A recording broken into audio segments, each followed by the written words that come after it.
hanya karyawan apa kerjanya sendiri? Untuk karyawan paling anak bapak aja, tidak ada orang lain itu.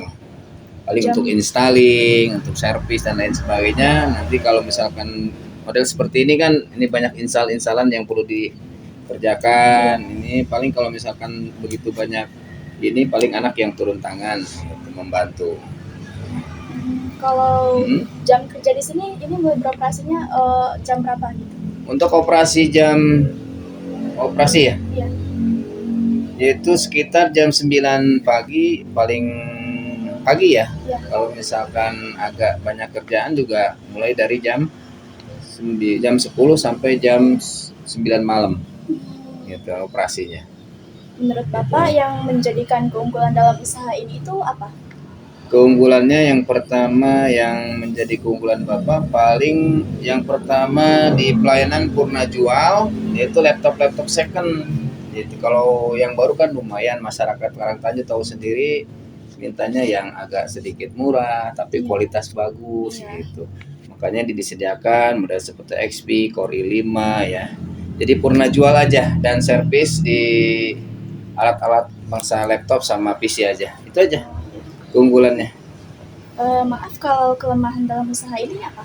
Kelemahan yang pertama spare part ya, agak susah juga kalau spare part. Kita sering kan kadang ada ganti IC agensi atau prosesor yang sifatnya model-model lama atau model yang baru itu tidak langsung harus kita inden dulu, beli alatnya, baru 4 atau 3 hari baru nyampe peralatannya.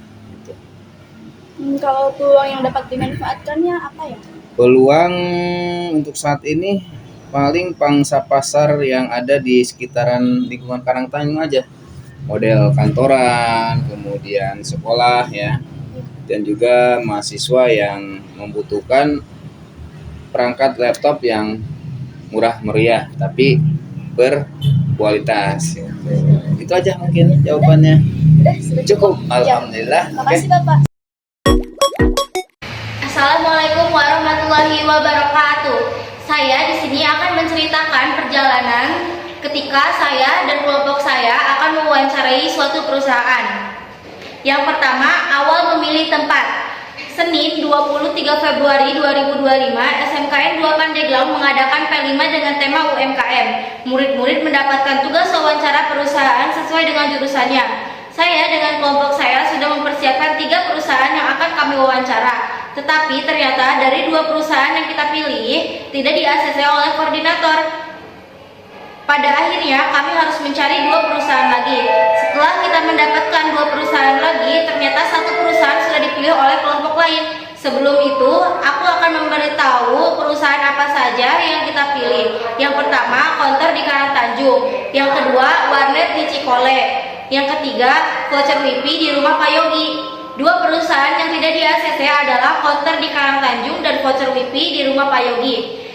Dan 2 perusahaan yang kita pilih selanjutnya adalah Sisinet, tempat warnet di Pandeglang, dan Abil Fotokopi yang kita pikir awalnya adalah warnet di Karangtanjung. Dikarenakan Sisinet sudah dipilih oleh kelompok lain, akhirnya kita memilih untuk pergi ke Abil Fotokopi di Karangtanjung. Yang kedua, perjalanan ke perusahaan Abil Fotokopi. Kita berangkat menggunakan transportasi umum yaitu bus untuk ke Karangtanjung. Setelah turun dari bus, kita harus berjalan beberapa meter untuk sampai ke Abil Fotokopi. Pada saat kita sudah sampai, ternyata Abil Fotokopi itu bukan tempat warnet, melainkan hanya tempat fotokopi biasa. Kita benar-benar bingung harus kemana, karena jika kita pergi ke warnet di Cikole, itu akan menghabiskan ongkos lebih banyak. Dan akhirnya kita memilih untuk bertanya ke Ayah Nabila, siapa tahu Ayah Nabila mempunyai kenalan. Sambil menunggu balasan Ayah Nabila, kita ngeprint pertanyaan untuk wawancara yang akan kita lakukan. Setelah itu, Ayah Nabila memberi kami rekomendasi tempat yang bisa kita wawancarai. Beliau memberikan rekomendasi tempat yang pertama, Pak Adi di Sub, yaitu servis komputer di Lebak Sere. Yang kedua, di depan Sunset Pandeglang Majasari, yaitu servis komputer. Karena Ayah Nabila memberi keterangan bahwa tempat Pak Adi di Sub di dekat Kecamatan Karangtanjung, jadi kita memilih untuk pergi ke tempat Pak Adi di Sub. Yang ketiga, perjalanan ke tempat Pak Adi di Sub. Karena kita masih ada di alur fotokopi, yaitu di seberang mata horizon, jadi kita harus berjalan beberapa ratus meter untuk sampai ke kantor Kecamatan Karangtanjung. Pada saat perjalanan ke kantor kecamatan, kita sempat menanyakan nama kampung Pak Adi di Sub ke orang sekitar, tetapi penjelasan dari mereka kurang kita pahami, dan akhirnya kita memutuskan untuk lanjut berjalan ke kantor kecamatan. Setelah sampai di depan kantor pendidikan, yaitu di seberang kantor Kecamatan Karangtanjung, Nabila kembali menelepon ayahnya untuk menanyakan jalan. Berikut percakapan Nabila dengan ayahnya. Nabila, ayah, ini jalannya kemana? Ayah Nabila, itu kamu jalan lagi ke arah SMK 2, nanti banyak pedagang durian belok kanan. Nabila, ih itu mah masih jauh lagi. Ayah Nabila, ya itu mah kamu dekat rumah Pak Dian, bukan rumah Pak Adi. Enakan Pak Adi daripada Pak Dian. Nabila, udahlah, udah terlanjur rumah Pak Dian aja. Ayah tunjukin ke rumah Pak Dian aja. Yang keempat, perjalanan ke tempat Pak Dian. Nabila, ini belok ke kanan apa ke kiri? Ayah Nabila, itu kamu ke arah kanan lurus aja, nanti ada bacaannya rental komputer. Coba tanya ke orang yang di situ. Salma bertanya ke orang sekitar. Assalamualaikum Bapak, maaf mau nanya, apa Bapak tahu Pak Dian? Bapak tersebut menjawab, gak tahu Neng. Salma menjawab, ya udah, makasih Bapak. Kembali ke percakapan Nabila dengan ayah Nabila. Ayah Nabila, itu masih lurus aja, nanti belok ke kanan. Pada saat kita mengikuti arahan dari ayah Nabila, ternyata jalannya menuju ke bangunan kosong. Nabila, ayah, ini mah bangunan kosong. Ayah Nabila, ih bukan ke situ, balik lagi ke arah kantor pendidikan. Nabila, nah ke sini. Assalamualaikum warahmatullahi wabarakatuh. Waalaikumsalam warahmatullahi wabarakatuh.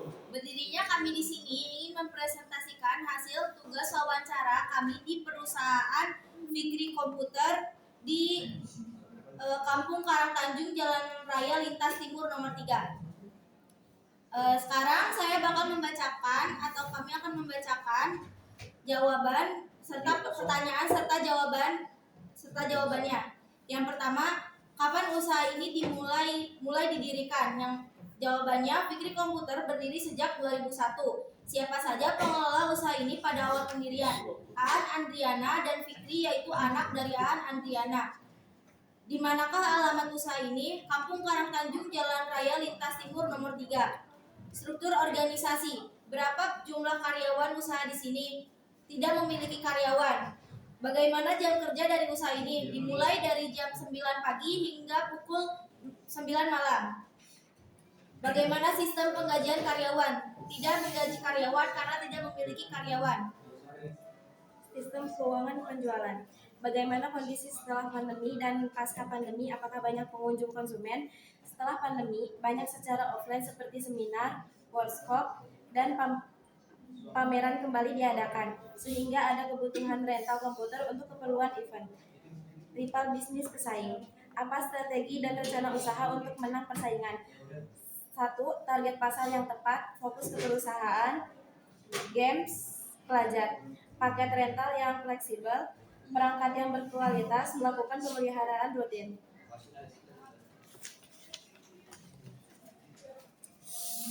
Selanjutnya, produk dan pemasaran. 1. Apa saja jenis produk yang ditawarkan?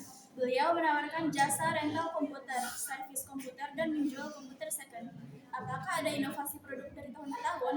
Pada tahun 2001, perusahaan itu menyediakan warnet sampai tahun 2007. Alasannya berhenti di 2007 karena pada saat 2007 internet sudah berkembang dengan pesat.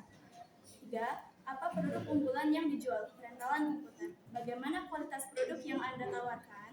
Menjual komputer second dengan harga terjangkau dan kualitas bagus. 5. Bagaimana tahapan dalam proses? Tidak ada, karena beliau menjual jasa dan alat.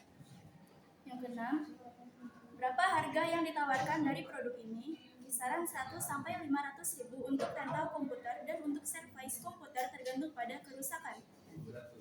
7. Bagaimana strategi penempatan harga yang diterapkan untuk produk yang ditawarkan? Jawabannya sama seperti nomor 6. Yang ke-8, menurut Anda, apakah harga yang diberikan sudah mengikuti pemasaran? Jawabannya sudah. Yang ke-9, sekitar berapakah harga jual yang ditawarkan? Sekitar 100 sampai 500 ribu. Yang ke-10, Dalam melakukan promosi usaha ini menggunakan media apa saja? Menggunakan media sosial seperti Facebook, Instagram, dan lain-lain. Yang ke-11, bagaimanakah saluran distribusi atau pemasaran untuk memasarkan produk? Jawabannya, melakukan promosi di sosial media ataupun dari teman ke teman relasi. Yang ke-12, siapa dan sampai manakah pemasaran produk ini? Jawabannya, bagi banyak terutama masyarakat sekitar Karangtanjung. Yang ke-13, lokasi yang seperti apa yang dipilih untuk memasarkan produk? Jawabannya, di pinggir jalan. Alasannya adalah agar mudah dilihat dan diakses oleh banyak orang. Apa yang menjadikan keunggulan dalam usaha ini? Pelayanan purna jual, menjual laptop second dan servis. Apakah ada kelemahan pada usaha ini? Kekurangan spare part. Apa saja peluang yang dapat dimanfaatkan oleh UMKM ini? Pasar yang ada di Karangtanjung seperti kantoran dan mahasiswa yang membutuhkan harga murah. Siapa ancaman dalam menjalankan usaha ini? Perusahaan dalam bidang yang sama. Cukup sekian dari kami, kurang lebihnya mohon maaf. Wassalamualaikum warahmatullahi wabarakatuh. Waalaikumsalam warahmatullahi wabarakatuh.